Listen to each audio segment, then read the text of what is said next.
আরশের বুকে আল্লাহ বিশাল সাইনবোর্ডে লিখে রেখেছেন সাবাকাত রাহমাতি গাদাবি, সাবাকাত রাহমাতি গাদাবি। এর মানে হচ্ছে আমার রাগের উপরে আমার দয়া বিজয় লাভ করেছে। সাবাকাত রাহমাতি গাদাবি, আমার রাগও আছে, আল্লাহর রাগ আছে না? আমার দয়াও আছে, আল্লাহর দয়া আছে না? আল্লাহ বললেন আমার রাগও আছে আবার আমার দয়াও আছে, তবে জেনে রেখো আমার রাগের চেয়ে দয়া বেশি। আমাদের পাপ অন্যায় যত বড় হোক মনে রাখবেন আল্লাহর দয়া তার চাইতেও বড়। নাকি ছোট? আপনি যত বড় পাপ করেন না কেন আমাদের জন্য আল্লাহর পক্ষ থেকে দয়া আছে না নাই? বনি ইসরাইলের এক লোক সিরিয়াল কিলার ছিল, খালি মার্ডার করতো, সিরিয়াল মার্ডার। একটা, দুইটা, তিনটা, 10টা, 5টা করতে করতে করতে করতে 99টা মার্ডার করেছে। কয়টা? 99টা মার্ডার। কল্পনা করা যায়? 99 জন মানুষকে সে নিজ হাতে হত্যা করেছে। 99 মার্ডার করার পরে তার মনে ভয় আসলো, হায়রে না জানি আল্লাহ আমার সাথে কেমন আচরণ করে আখিরাতে। আমার তাওবা আছে কিনা কপালে জানি না, আমার তো ক্ষমা নাই, কি করবো আমি? তো সে লোকজনদেরকে জিজ্ঞেস করলো আমার ক্ষমা আছে কিনা, এটা কে বলতে পারবে? আমাকে আল্লাহ মাফ করবে কিনা? তারা সবাই বললো এই এলাকায় এক আল্লাহর ওলি আছে, তার কাছে যাও। সে আল্লাহর ওলির কাছে যেয়ে বলে, ও আল্লাহর ওলি, আমি 99টা হত্যা করেছি, 99টা মার্ডার, আমার কপালে ক্ষমা আছে কিনা তুমি একটু বলো। আল্লাহর ওলি কই, কি বললা? 99টা মার্ডার? আয় হায় সর্বনাশ, তোর কোনো ক্ষমা নাই। এবার যে মার্ডার করছো কয় আমার যেহেতু ক্ষমা নাই, তোরে বাঁচায় রেখে লাভ কি, তোরেও দিলাম শেষ করে। এবার সেঞ্চুরি করে ফেলাইছে। কথা বুঝতেছেন? আমার যেহেতু ক্ষমা নাই তো তোরে বাঁচায় রেখে কি লাভ, তোরেও শেষ করে দিলাম। এবার সেঞ্চুরি। সেঞ্চুরি করার পরেও ভয় আসে না নাই অন্তরে? অন্তরে তো আল্লাহর ভয়, কই যাবে? খুঁজতে লাগলো কে সমাধান দিতে পারবে। একজন বললো ওই এলাকায় একজন বড় আলেম আছে, ওই আলেমের কাছে যা। সে আলেমের কাছে যেয়ে বলে, আলেম আমি 99টা হত্যা করেছি, এখন আমার বড্ড ভয় হয়, আল্লাহ আমারে মাফ করবে কিনা, তুমি একটু আমারে বলো। আলেম বলে, তোমার গুনাহ যত বড়ই হোক আমার আল্লাহর দয়া তার চাইতেও বড়। তুমি কি পাপ করেছো, কি অন্যায় করেছো? তুমি জানো না আমার রব কত মেহেরবান, তিনি কত দয়ালু, তিনি ভালোবাসার আধার, তিনি করুণার আধার। তোমার পাপ অন্যায় যদি হয় খালের পানির সমান, বিলের পানির সমান, আমার আল্লাহর দয়া সাগরের পানির সমান। তোমার পাপ আর অন্যায় যদি হয় পাহাড়ের সমান, আমার আল্লাহর ভালোবাসার দয়া হচ্ছে আকাশের সমান। তুমি যদি তওবার মতো তওবা করতে পারো, ক্ষমার মতো ক্ষমা চাইতে পারো, চোখের পানি ছেড়ে, চোখের পানির বড় দাম, চোখের পানির মধ্যে বিশাল কারিশমা, এটা আল্লাহ খুব পছন্দ করে। 2 ফোঁটা পানি আল্লাহ পছন্দ করে। এক, জেহাদের ময়দানে শহীদের গা বেয়ে ঝরে পড়া রক্তের ফোঁটা। 2 হচ্ছে অনুতপ্ত বান্দার চোখের পানির ফোঁটা। বান্দা যখন অনুতপ্ত হয়ে চোখের পানি ছেড়ে কাঁদে, তার চোখের পানি চোখ বেয়ে নাকের ডগা বেয়ে মাটিতে পড়ার আগেই ওই অনুতপ্ত বান্দার সব গুনাহ আল্লাহ মাফ করে দেয়। সে জিজ্ঞেস করলো আমার ক্ষমা আছে কিনা? আলেম বলে আছে, ক্ষমা আছে। তওবার মতো তওবা কর, তাওবাতান নাসুহা, তওবার মতো তওবা করলে আল্লাহ ঠিকই মাফ করবে। সে এতটাই অনুতপ্ত হলো, এতটাই, সে আল্লাহর কাছে ক্ষমা চাইতে শুরু করলো। আলেম পরামর্শ দিল, তুমি যে এলাকায় থাকো এলাকাটা ভালো না, এলাকাটা ছাড়ো, এখানে সব ডাকাতদের এলাকা, তুমি একটা ভালো এলাকায় যাও, ওখানে যে তওবা করে ভালো মানুষ হয়ে যাও। সে নিয়ত করে কাপড় চোপড় গুছিয়ে ভালো এলাকায় যাবে। ঘর থেকে বেরোয়ার সাথে সাথেই মালাকুল মাউত চলে আসছে, তার রুহু কবজ করে ফেলছে। এখন রুহু কে নিয়ে যাবে? ফাজাআত মালাইকাতুর রাহমা ওয়া মালাইকাতুল আযাব। রহমতের ফেরেশতারাও আসছে, আযাবের ফেরেশতারাও আসছে। রহমতের ফেরেশতারা বলে না না, সে তওবার নিয়ত করেছে, যদিও তওবা করতে পারে নাই, যদিও ভালো এলাকায় যেতে পারে নাই, তওবার নিয়ত করেছে, অনুতপ্ত হয়েছে, ক্ষমা চাওয়ার চিন্তা করেছে, আমরা তার রুহু নিয়ে ইল্লিনে রেখে দেব। আযাবের ফেরেশতারা বলে না না, 99টা হত্যা করার পরে আরো একটা হত্যা করে সেঞ্চুরি করেছে, এখনো তো ভালোভাবে তওবা করতে পারে নাই, তার রুহুটা নিয়ে আমরা সিজ্জিনের ভেতরে ঢুকায় দেব। 2 দল ফেরেশতার মারামারি, এ বলে আমরা নিব, এ বলে আমরা নিব, ঝগড়া আছে না নাই? আল্লাহ বললেন রাখো রাখো, ঝগড়ার দরকার নেই। এক কাজ করো, যেখানে মারা গিয়েছে ওইখান থেকে ফিতা দিয়ে মাপতে শুরু করো। ভালো এলাকাটা যদি কাছে হয় জান্নাতের ফেরেশতারা নেবে, খারাপ এলাকা যদি কাছে হয় জাহান্নামের ফেরেশতারা নেবে। খারাপ এলাকা তো একেবারেই কাছে, ঘর থেকে বের হওয়ার সাথে সাথে মৃত্যু হয়েছে। আর ভালো এলাকা তো অনেক দূর। আল্লাহ জামিনটারে আদেশ দিলেন, জামিন এই অনুতপ্ত বান্দার জন্য তুই ভালো এলাকাটা কাছে চলে আয়। ভালো এলাকাটার জামিনটা তুই সংকুচিত হয়ে যা। যদিও ঘর থেকে বের হয়েছে একেবারে কাছে, খারাপ এলাকা হাজার হাজার মাইল দূরে চলে যা। ফিতা দিয়ে মাপ দিয়ে দেখে সর্বনাশ, ভালো এলাকাটা তো একেবারেই কাছে, খারাপ এলাকাটা অনেক দূরে। আল্লাহর ফয়সালা অনুযায়ী রহমতের ফেরেশতারা তার রূহকে নিয়ে জান্নাতের ভেতরে ঢুকিয়ে দিয়েছে। 99টা হত্যা করার পরে আরো একটা হত্যা করে সেঞ্চুরি, 100টা খুন করছে। আপনি কয়টা করছেন? আমি কয়টা করছি? তো 100টা খুন করে যদি ও মাফ পেতে পারে আমার আল্লাহর কাছ থেকে, আমরা কি ক্ষমা পেতে পারি না? ওর পাপের কাছে আমাদের পাপ কি? কয় ওয়াক্ত নামাজ ছাড়ছেন আপনি? কয়টা মিথ্যা কথা বলছেন? কতবার ঘুষ খাইছেন? কত টাকা সুদে লাগাইছেন? কত অন্যায় করছেন? কত জুলুম করেছেন? মনে রাখবেন, আপনার পাপ, আপনার অন্যায়, আপনার জুলুম যত বড় হোক না কেন, আমার আল্লাহর দয়া তার চাইতেও বড়। এজন্য আল্লাহ নিজের পরিচয় দিয়ে বললেন, আর রহমানু আল্লামাল কুরআন খালাকাল ইনসান আল্লামাহুল বায়ান। আমি রহমান, আমি দয়ার সাগর। তাহলে বুঝতে পারলাম আমার আল্লাহর দয়ার কোনো শেষ আছে?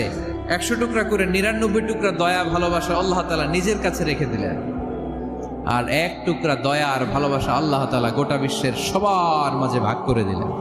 আমরা সবাই মিলে পাইছি কয় টুকরা ভালোবাসা? উনি রেখে দিয়েছেন কয় টুকরা? ওই 1 টুকরার কিছু অংশ আমিও তো পাইছি, তাই না?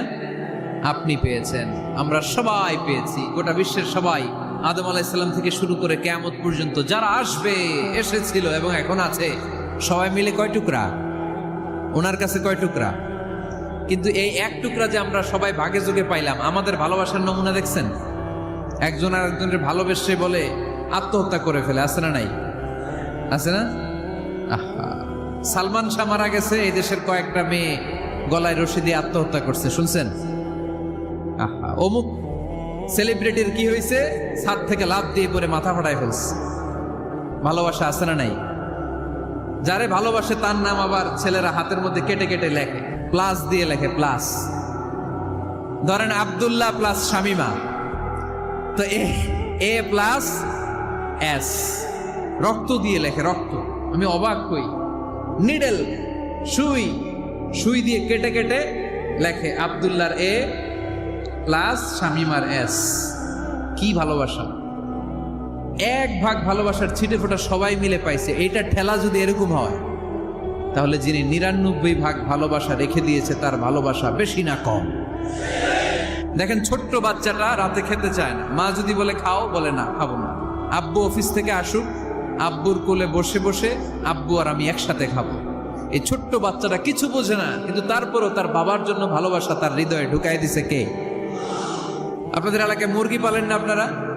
মুরগি যখন বাচ্চা নিয়ে হাঁটে, দেখবেন মুরগি ছানা ধরা যায় না, ধরতে গেলে মা মুরগিটা কি করে? কামড় দিতে আসে। এই ছোট্ট বাচ্চাগুলোর জন্য মা মুরগিটার হৃদয়ের ভিতরে ভালোবাসা ঢুকাই দিল কে? আহা, আমি পত্রিকাতে এমনও দেখেছি, বন্যায় এক মা পানি খেতে খেতে মরে গিয়েছে, কিন্তু শিশুটাকে একটা বালতির মধ্যে চাপিয়ে মাথায় তুলে ধরে রেখেছে।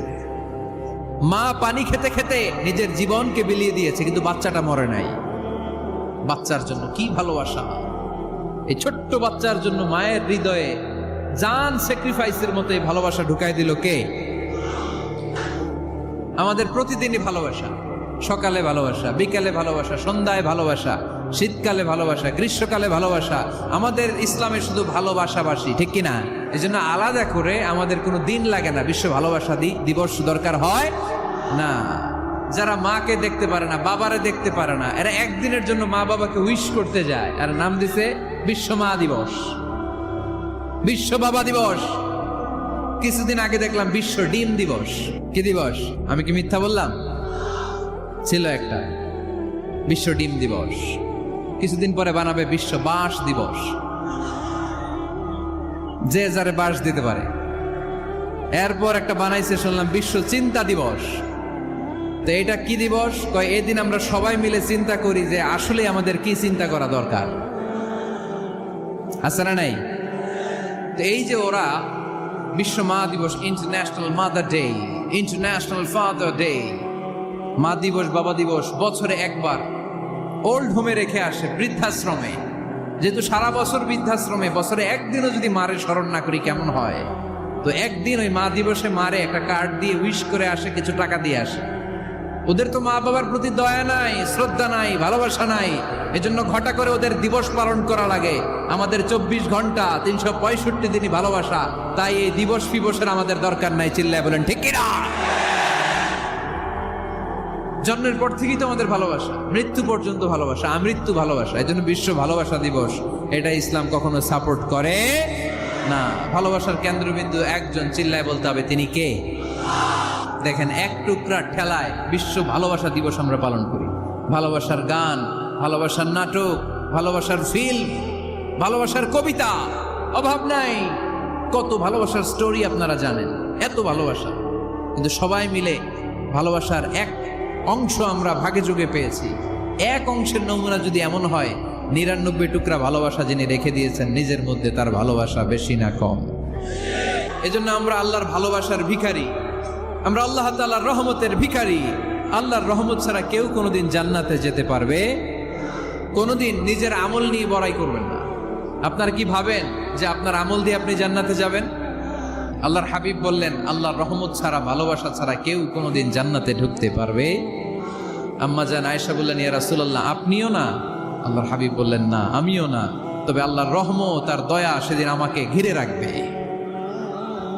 মান নুকিশা উযিবা, যার হিসাব আল্লাহ সেদিন চাইবেন সে ধরা খেয়ে যাবে। সব সময় আল্লাহর কাছে এই দোয়াটা যেন আমরা করি, আল্লাহ কিয়ামতের দিন তুমি আমার হিসাব নিও না, আল্লাহ তুমি আমার বিচার বসিও না, আল্লাহ তুমি দয়া করে আমারে মাফ করে দিও। আল্লাহ যার বিচার করবেন ও জাহান্নামে যাবে, আর যার বিচার করবেন না সে জান্নাতে যাবে। আল্লাহ যদি বিচার করে আর পাই টু পাই হিসাব নেয়, নামাজ পড়লি না কেন, রোজা রাখলি না কেন, মিথ্যা বললি কেন, খাদ্যে ভেজাল দিলি কেন, মাছে ফরমালিন দিলি কেন, যৌতুক খাইলি কেন, ঘুষ খাইলি কেন, উল্টাপাল্টা করলি কেন, জিনা করলি কেন, একটার পর একটা প্রশ্ন বানে যদি সেই ভয়ঙ্কর দিনে আল্লাহ আমাদেরকে জর্জরিত করে, আমাদের কোনো উত্তর আছে? সেদিন আমাদের বাঁচার কোনো উপায় আছে? তাই আমরা সবাই আল্লাহর কাছে দোয়া করবো, আল্লাহ কোনো বিচার টিচার মানি না, কোনো বিচার করতে পারবো না, দয়া করবা। রোজ হাসরে হে আল্লাহ আমার করোনা বিচার, আল্লাহ করোনা বিচার, পড়েন আমিন। রোজ হাসরে হে আল্লাহ আমার করোনা বিচার, আল্লাহ করোনা বিচার, বিচার চাহি না তব দয়া চাহে এ গুনাহগার, আল্লাহ করোনা বিচার, পড়েন আমিন। তিনি যদি দয়া করেন তবেই আমরা জান্নাতে যেতে পারবো, ঠিক কিনা? এজন্য আল্লাহ বললেন, আর রহমান আল্লামাল কুরআন খালাকাল ইনসান আল্লামাহুল বায়ান। আমি হলাম রহমান। কাফেররা বলে রহমানকে জানি না, রহমানকে চিনি না। আল্লাহ বলে রহমান রে চিনে না, আমার নাম রহমান, আমি দয়ালু, আমি মেহেরবান, ঠিক কিনা? এজন্য প্রতিদিন সূরা ফাতিহায় দ্বিতীয় আয়াতটা আমরা কি পড়ি? আর রহমান আর রাহিম, ঠিক কিনা? তিনি দয়ার সাগর, তিনি মায়ার সাগর। আমরা বললাম, আল্লাহ ঠিক আছে, আমরা বুঝেছি আপনি দয়ার সাগর, আর আপনি কি করেন? দ্বিতীয় আয়াতে আল্লাহ বললেন, আল্লামাল কোরআন, আমি কোরআন শিক্ষা দেই। শুধু দয়ার সাগর হয়ে আমি আল্লাহ বসে থাকি নাই, তোমাদের হেদায়েতের জন্য আমি কোরআন নাজিল করে দিয়েছি। আল্লামাল কোরআন, আমি কোরআন শিক্ষা দেই। আমাদেরকে কোরআন শিখিয়েছে কে? বিশ্বনবীকে কোরআন শিখিয়েছে কে? আল্লাহ। এজন্য দুনিয়াতেও যারা কোরআন শিখায় তাদের মর্যাদা বাড়ায় দেয় কে? বাংলার জমিনে যারা কোরআন শরীফ শিখায় এদের মর্যাদা সবচেয়ে কম, এদের বেতন সবচেয়ে কম, এরা সমাজে সবচেয়ে বেশি অবহেলিত, ঠিক কিনা? আল্লাহর কাছে এরা সবচেয়ে বেশি সম্মানিত। আল্লাহর হাবিব বললেন, খায়রুকুম মান তাআল্লামাল কুরআন ওয়া আল্লামাহু, তোমাদের মধ্যে আল্লাহ তাআলার কাছে সবচাইতে প্রিয় শ্রেষ্ঠ ওই মানুষটা যে নিজে কোরআন পড়ে আবার অন্যরে পড়ায় দেয়। সুবহানাল্লাহ পড়েন। আপনি যদি কাউরে শুধু সূরা ফাতিহাটা শিখান, কোন সূরা? সূরা ফাতিহাটা যদি শিখায় দেন, সে যতদিন সূরা ফাতিহা তেলাওয়াত করবে ওই তার তেলাওয়াতের একটা পার্সেন্টেজ সওয়াব আপনার আমলনামায় আছে না নাই? সে যদি আবার আরেকজনের শিখায়, ওই লোক যদি আবার আরেকজনের শিখায় দেয়, এরকম যতজনকে তারা শিখাবে প্রত্যেকের তেলাওয়াতের একটা পার্সেন্টেজ সওয়াব আপনার আমলনামায় ঢুকায় দিবে কে? এজন্য কোরআন নিজেও শিখবো, অন্যকেও শেখাবো। রাজি আছেন তো? না খেয়ে না পড়ে অল্পতে তুষ্ট থেকে যারা শুকরিয়া করে এরা আমাদের আইম্মাতুল মাসাজিদ, মসজিদের ইমামরা, মসজিদের মুয়াজ্জিনরা। এক একটা মসজিদের মুয়াজ্জিনের গলা হবে এরকম বিশাল উঁচু। কিয়ামতের ময়দানে সবাই আমরা এর দিকে তাকায় থাকবো, কিরে ভাই তোর গলা উঁচু কেন? সে বলবে আমার এই গলা দিয়ে প্রতিদিন 5 বার আমি আজান দিয়েছি। কিয়ামতের ময়দানে ঠিকই সম্মানিত, দুনিয়ায় আমরা চিনলাম না ওনাদেরকে। সেদিন আল্লাহ কোনো এক্সকিউজ গ্রহণ করবে না। সব পারো, হিন্দি তো ঠিকই কইতে পারো। হিন্দিতে কথা কইতে পারে না ছেলেপেলেরা? হিন্দি সিনেমা এমন দেখা দেখে হিন্দিতে কথা কইতে পারে। তো হিন্দি ভাষা বুঝতে পারলে, শিখতে পারলে আরবি পারলা না কেন? কোনো এক্সকিউজ, ওজর, আপত্তি সেদিন আল্লাহ গ্রহণ করবে? আসুন আমরা কোরআন পড়ি, প্রতিদিন একটা আয়াত হলেও কমপক্ষে আমরা যেন কোরআনের অর্থ পড়ি, বঙ্গানুবাদ পড়ি। রাজি আছেন তো? তো এই যে স্মার্টফোন আসছে স্মার্ট বানাইতে, যেই ফোনের মধ্যে কোরআন নাই সে আনস্মার্ট, ঠিক কিনা? যার মোবাইলের ভেতরে কোরআনের অ্যাপস আছে, ডাউনলোড করে অ্যাপস রেখেছে, সেই হচ্ছে আসল smart. He is the real hero, he is the real smart. এজন্য মোবাইলের অ্যাপসের ভেতরে কোরআন ঢুকাইতে হবে। এত সহজ হওয়ার পরেও আল্লাহ কি বললেন আমরা যদি না শিখি, না জানি, আল্লাহ কি ক্ষমা করবে? যা বলার সব আল্লাহ বলে দিয়েছে এই কোরআন। এই কোরআনে শুরু হয়েছে বিসমিল্লাহির রহমানির রহিম দিয়ে, মানে বা দিয়ে। কি দিয়ে? চিল্লায় বলেন না, কি দিয়ে? বা দিয়ে। আর এই কোরআন শেষ হয়েছে সূরাতুন নাস দিয়ে, যে সূরার শেষ আয়াত হচ্ছে মিনাল জিন্নাতি ওয়ান নাস। বা আর সিন মিলাইলে কি হয়? বাস। এবার বাসে চড়া শরীয়তপুর শহরে যাব। ওই বাস না, এই বাস মানে যথেষ্ট, এই বাস মানে সাফিসিয়েন্ট, কাফি। আল্লাহ বুঝালেন এই 30 পারায় 114টা সূরায় আমি যা দিয়েছি এটাই বাস, যথেষ্ট, নতুন করে আর কিচ্ছু লাগবে না। চিল্লায় বলেন ঠিক কিনা? যেমন কিতাব, এই কিতাবের পিছু লেগে লাভ নাই। এই কিতাবের বাণী ছড়িয়ে পড়বে গোটা বিশ্বময়। অনেকে অনেক ষড়যন্ত্র করেছে এই কিতাবকে ধ্বংস করে দেওয়ার। আমাদের এই খোদ ভারতবর্ষে ষড়যন্ত্র হয়েছিল। ব্রিটিশরা যখন চলে গিয়েছিল, ওরা প্ল্যান করেছিল এই কিতাবকে কি করে আমাদের থেকে ডিটাচ করা যায়, কেমন করে আলাদা করা যায়। এর একটা কমিটি করে দিয়েছে, আপনারা গবেষণা করে দেখেন এই ভারতবর্ষ থেকে কেমন করে কোরআন দূর করা যায়। তারা বুদ্ধি করে বলল এক কাজ করি, কারণ তাদের কোরআনের কপিগুলো মসজিদ থেকে বের করে আমরা আগুন দিয়ে জ্বালাই দিব, তাইলেই কোরআন শেষ। পরে দেখলো না, রিসার্চে গন্ডগোল আছে, অ্যানালাইসিস ভুল। আবার নতুন কমিটি পাঠালো তারা ইংল্যান্ড থেকে, 33 সদস্য বিশিষ্ট কমিটি। তারা এসে গবেষণা করে দেখলো না, এই কোরআন আগুনে জ্বালাই দিলে কোরআন দূর হবে না। কারণ আমরা ভারতবর্ষের হেফজখানাগুলোতে যে দেখেছি ছোট্ট বাচ্চারা মাথা দুলিয়ে দুলিয়ে কোরআন পড়ে। কোরআন তারা শুধু কাগজেই লিখে রাখে না, সিনার ভিতরে গেঁথে রাখে। ওই কোরআন মুসলমানদেরকে শিখিয়েছে কে? সে আল্লাহ বললেন আর রহমানু আল্লামাল কুরআন খালাকাল ইনসান আল্লামাহুল বায়ান। আল্লাহ বললেন আমি মেহেরবান, আমি কোরআন শিখিয়েছি। আমরা বললাম আল্লাহ আর আপনি কি করেন? আল্লাহ বলেন খালাকাল ইনসান, আমি মানুষ বানিয়েছি। সুবহানাল্লাহ পড়েন। আমাদেরকে তৈরি করেছে কে? জোরে বলতে হবে কে? মানব সৃষ্টির 3টা পদ্ধতি কোরআনে পাওয়া যায়। পদ্ধতি নাম্বার 1, বাবাও নাই মাও নাই। এই পদ্ধতিতে আল্লাহ কাকে বানাইছে বলেন? আদম আর হাওয়া আলাইহিস সালাম, এদের বাবা মা ছিল। 2 নম্বর পদ্ধতি হচ্ছে মা আছে কিন্তু বাবা নাই। এই পদ্ধতিতে আল্লাহ কাকে বানালেন? কি নাম? ঈসা আলাইহিস সালাম। 3 নম্বর পদ্ধতি হচ্ছে মাও আছে বাবাও আছে। এই পদ্ধতিতে আল্লাহ কাদেরকে বানিয়েছেন?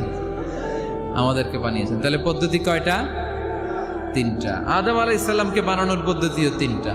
প্রথমে আল্লাহ তিনিন লাজিব এঁটেল মাটি নিলেন, তারপর নিলেন হামাইম মাসনুন কাদামাটি, তারপরে এটারে বানালেন ঠনঠনে শুকনো মাটি। সৈয়দনা আদম আলাইহিস সালামের অবয়ব তৈরি করলেন 60 হাত লম্বা করে। সৈয়দনা আদম আলাইহিস সালামকে যখন আল্লাহ বানিয়েছেন কয় হাত লম্বা? সহিহ বুখারীর বর্ণনা, লাম্মা খালাকাল্লাহু আদামা ওয়া কানা তুলুহু 60 যিরাআন। আল্লাহ তাআলা যখন আদম আলাইহিস সালামকে বানালেন 60 হাত বা 60 গজ লম্বা করে বানালেন। আপনারাও যারা জান্নাতে যাবেন 60 হাত লম্বা হয়ে জান্নাতে ঢুকবেন। কয় হাত লম্বা? সুবহানাল্লাহ পড়বেন না?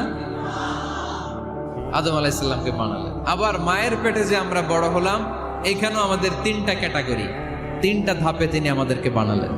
মায়ের পেটে 9 মাস কি করছিলেন মনে আছে আপনাদের? শরীয়তপুরের ভাইরা মনে নেই কেন?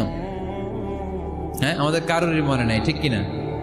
এই 6 মাস 8 মাস কই যে ছিলাম, কোথায় ছিলাম আমরা মনে করতে পারি না। স্মৃতির পাতা হাতড়িয়ে যত পিছনে যাই আর বলতে থাকি। মনে আছে ছোটবেলার কথা?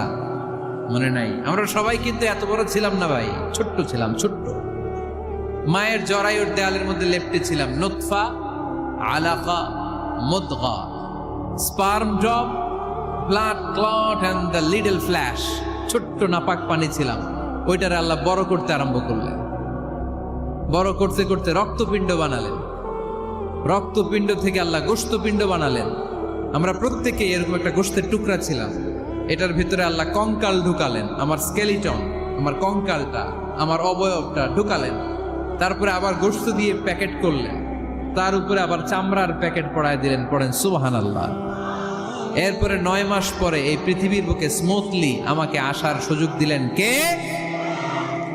একথাই আল্লাহ সূরা আল মুমিনুনে বললেন, ওয়ালাকাদ খালাকনাল ইনসানা মিন সুলালাতিন মিন তিন সুম্মা জাআলনাহু নুতফাতান ফি ক্বারারিন মাকিন ثم خلقنا النطفة علقة فخلقنا العلقة مضغة فخلقنا المضغة عظاما فكسونا العظام لحما ثم أنشأناه خلقا آخر فتبارك الله أحسن الخالقين। পড়েন আল্লাহু আকবার। দেখেন, দুনিয়ার কেউ কিন্তু আমার খোঁজ নিতে পারে নাই ভিতরে যে পারছে। ওই গোপন জায়গায় একজন আমার রিজিক দিত। তিনি কে? আমার নাভির সাথে আমার মায়ের জরায়ুর একটা কানেকশন ছিল। ওই একটা লাইন দিয়ে আমাদের সবাইকে আল্লাহ খাবারের ব্যবস্থা করেছেন, পানির ব্যবস্থা করেছেন, বাতাসের ব্যবস্থা করেছেন। দুনিয়ায় আসার সাথে সাথে দুনিয়ার মানুষরা ওই খাবারের লাইনটা কেটে দেয়, ঠিক কিনা? দেখবেন সিজার করার পরে বাচ্চাদেরকে বের করে কেচি দিয়ে যারা সিজার করে ডাক্তাররা কি করে? কেটে দেয়। বাচ্চার পা ধরে মাথাটা নিচু করে নিতম্বের মধ্যে থাপ্পড় মারে কয়েকটা, তারপরে বাচ্চা ওয়া ওয়া করে কেঁদে ওঠে, ঠিক কিনা? আমরা আমাদের কানে শুনি ওয়া ওয়া, আসলে সে আল্লাহর কাছে কেঁদে কেঁদে ফরিয়াদ জানায়, বলে আল্লাহ 9 মাস 10 মাস মায়ের পেটের ভেতরে ছিলাম, কেউ তো খোঁজ খবর নিল না। তুমিই তো আমার এই নাভির সাথে মায়ের জরায়ুর একটা লাইন দিয়ে ওই এক লাইনে খাবার, এক লাইনে পানি, এক লাইনে বাতাস ঢুকিয়েছো। 9টা মাস এই খাবারের লাইন আমার ঠিকঠাক ছিল, আমার টেনশন ছিল না। দুনিয়ার বুকে আসার সাথে সাথেই, এদের সাথে আমার কি শত্রুতা আমি জানি না, আসার সাথে সাথে আমার খাবারের লাইনটা কেটে দিস। আল্লাহ একটা মাত্র খাবারের লাইন ছিল, মানুষগুলো কেটে দিল। আমি এখন কি খাবো? আমি এখন যাব কই? আল্লাহ বলে কাঁদিস না, 8 মাস যেমনি খাওয়াইছি এখনো খাওয়াবো। সুবহানাল্লাহ পড়েন। খাবারের একটা লাইন ছিল, কেটে দিয়েছে। ওই একটার বিপরীতে তোর মায়ের বুকের ভেতরে এখন খাবারের 2টা লাইনের ব্যবস্থা করে দিলাম। খালাকাল ইনসান, তিনি মানুষ বানিয়েছেন, মানুষের যা দরকার তার ব্যবস্থাও করে দিয়েছেন। চিল্লায় বলেন ঠিক কিনা? এজন্য আল্লাহ বললেন, আর রহমানু আল্লামাল কুরআন খালাকাল ইনসানা আল্লামাহুল বায়ান। আমি মেহেরবান, আমি তোমাদের কোরআন শিখিয়েছি, আমি মানুষ তৈরি করেছি, আমি তোমাদেরকে ভাষা শিক্ষা দিয়েছি। সুবহানাল্লাহ পড়েন। আল্লামাহুল বায়ান, আমি তোমাদেরকে বয়ান শিখিয়েছি। এই যে আমরা বয়ান করি, আমাদের যে ভাষা, এই ভাষা কার দান? আমাদের বাংলা ভাষা কার দান? পৃথিবীতে অনেক ভাষা আছে, একটা ভাষার প্রকাশভঙ্গির সাথে আরেকটার মিল নাই।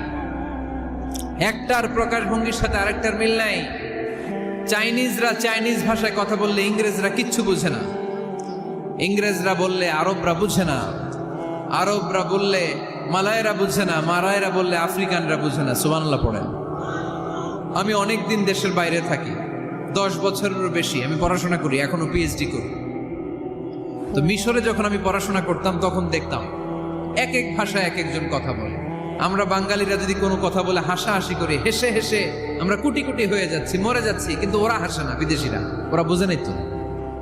আবার ওরা যখন কথা বলে হাসে আমরা কিছুই বুঝি না। সুবহানাল্লাহ পড়বেন না? ওইটা বাদ দেন, আমাদের বাংলাদেশে আসেন। আমাদের বাংলাদেশে এক এক জেলার সাথে আরেক জেলার ভাষার ভিন্নতা আছে না নাই? সুবহানাল্লাহ পড়বেন না? ঢাকার ভাষার সাথে ফরিদপুরের ভাষার অমিল, সিলেটের অনেক অমিল, চট্টগ্রামের অমিল আছে না নাই? সবচেয়ে বেশি অমিল সিলেটে আর চট্টগ্রামে, ঠিক কিনা? ওনাদের ভাষাগুলো এমন, শুনলে বুঝার উপায় নেই যেটা বাংলা ভাষা না অন্য ভাষা, কিন্তু প্রত্যেক আঞ্চলিকতায় একটা মাধুর্যতা আছে না নাই? আল্লাহ পাক এই কোরআনের মধ্যে আঞ্চলিকতার দাম দিলেন। হিশাম বিন হাকিম বিন হিজাম কোরআন থেকে তেলাওয়াত করতে শুরু করলেন। এই তেলাওয়াত শুনে সাইয়েদনা ওমরে ফারুক ওনার ঘাড় ধরে টেনে বিশ্বনবীর কাছে নিয়ে আসলেন। ওমরে ফারুক বললেন, ইয়া রাসূলুল্লাহ, দেখেন হিশাম বিন হাজিম কেমন করে কোরআন পড়ে, দেখেন ভিন্নভাবে কোরআন পড়ে। আপনি শিখাইছেন একভাবে, ও পড়ে আরেকভাবে, ওর বিচার করেন। আসলে আরেকভাবে পড়ে নাই, অন্য আঞ্চলিকতায় পড়েছে। যেমন আমরা পড়ি ওয়াদ-দুহা ওয়াল-লাইলি ইযা মা ওয়াদ্দাআকা রাব্বুকা ওয়া মা ক্বালা ওয়ালাল আখিরাতু খায়রুল লাকা মিনাল উলা। কিন্তু কোরআনের আরেকটা লাহাজা বা আরেকটা পড়ার পদ্ধতি আছে যেখানে ওনারা পড়ে ওয়াদ-দুহা ওয়াল-লাইলি ইযা সাজা মা ওয়াদ্দাআকা রাব্বুকা ওয়া মা ক্বালা। সুবহানাল্লাহ পড়বেন না? হাশিম বিন হিকাম এরকম বাঁকা করে পড়ছিলেন। ওমরে ফারুক এই বাঁকাটা শিখেন না, উনি শিখছিলেন সোজা। ওমরে ফারুক আবার সোজা সাপটা পছন্দ করতেন। সুবহানাল্লাহ পড়েন। বিশ্বনবী বললেন, হিশাম বিন হিজামকে তুমি ছাড়ো। বললেন, হিশাম তুমি কিভাবে পড়েছো? হিশাম বলে, আমি এইভাবে পড়েছি। বিশ্বনবী বললেন, হাকাযা উনজিলাত, এভাবেও নাজিল হয়েছে, সমস্যা নাই। ওমর তুমি কিভাবে পড়েছো? ওমর বললেন, আমি তো এইভাবে শিখেছি। বিশ্বনবী বললেন, এভাবেও নাজিল হয়েছে, সমস্যা নাই। উনজিলাল কুরআনু আলা সাবআতি আহরুফ ফাকরাউ মা তায়াসসারা মিনহু। আরবি ভাষা একটা, কিন্তু এর মধ্যে আঞ্চলিকতা আছে 7টা। এই 7টা আঞ্চলিকতা দিয়ে কোরআন নাজিল করেছে কে? এজন্য আঞ্চলিকতার মর্যাদা আল্লাহ কোরআনেও দিলেন। এজন্য বললেন, আর রহমানু আল্লামাল কোরআন খালাকাল ইনসান আল্লামাহুল বায়ান। আমি মেহেরবান, আমি কোরআন শিখালাম, আমি মানুষ বানালাম, আমি তোমাদেরকে ভাষা শিখালাম। সুবহানাল্লাহ পড়েন। এরপর আল্লাহ বললেন, আশ-শামসু ওয়াল কামারু বিহুসবান ওয়ান নাজমু ওয়াশ-শাজারু ইয়াসজুদান। সুবহানাল্লাহ। আশ-শামসু ওয়াল কামারু বিহুসবান, চাঁদ আর সূর্য আমি তৈরি করেছি তোমাদের হিসাবের জন্য। হিসাব আছে না নাই? তাহলে এই সূর্য আর চাঁদ, চাঁদ আর সূর্যকে আল্লাহ এই মহাবিশ্বে দিয়েছেন হিসাবের জন্য, ঠিক কিনা? আল্লাহর হাবিব বললেন, সুমু লিরুইয়াতিহি ওয়া আফতিরু লিরুইয়াতিহি। চাঁদ দেখে রোজা রাখো, আবার চাঁদ দেখে রোজা ভাঙো। আমরা রমজান শুরু করি কি দেখে? জোরে বলেন। ঈদ শুরু করি কি দেখে? আশ-শামসু ওয়াল কামারু বিহুসবান।